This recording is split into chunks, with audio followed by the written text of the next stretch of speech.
The late autumn air was crisp, the kind that bit at the skin, but also carried the scent of fallen leaves.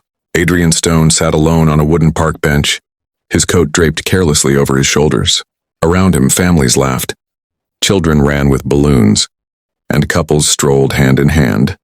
But Adrian didn't notice any of it. His gaze was fixed on the ground, his thoughts somewhere far away.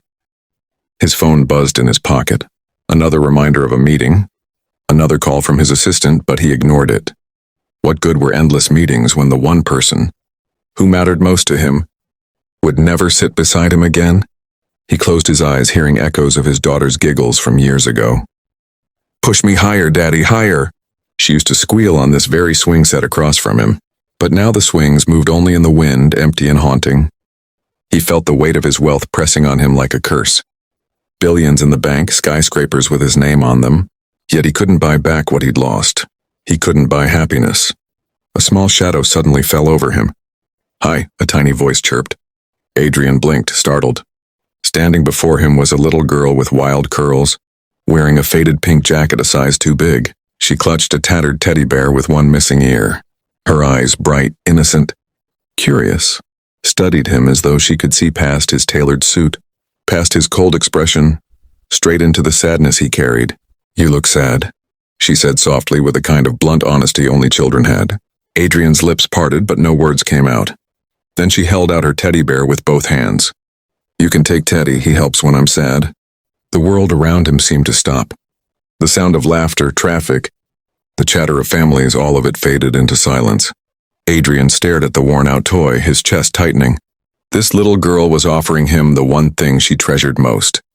Adrian shook his head slightly, his throat dry. "No, sweetheart, I can't take that. He's yours." The girl frowned, hugging the teddy closer as if scolding him. "But you need him more. You were sitting here all alone. Mommy says when people look that lonely, they need a friend." Her words hit him harder than any business rival ever could. She climbed up onto the bench beside him without hesitation, her legs swinging freely. She placed the teddy bear in his lap, patting it with her tiny hand. "Don't worry. Teddy's good at listening. I tell him my secrets all the time." Adrian's hands trembled as he touched the toy.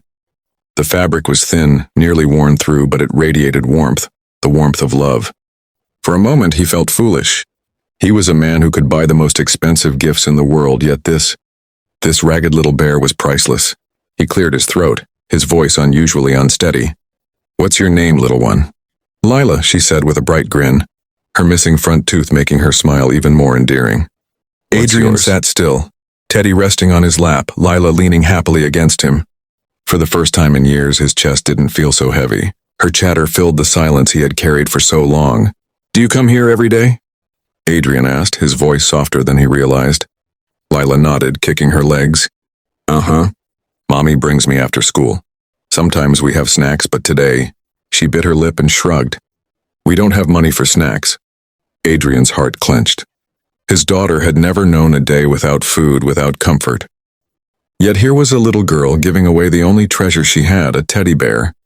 Before he could respond, a voice called out, breathless but gentle. "Lila, there you are. Don't run off like that." Adrian looked up. A young woman rushed toward them, carrying a worn canvas bag slung over her shoulder. Her hair was slightly messy, her clothes simple and faded, but her eyes, were the same as her daughter's.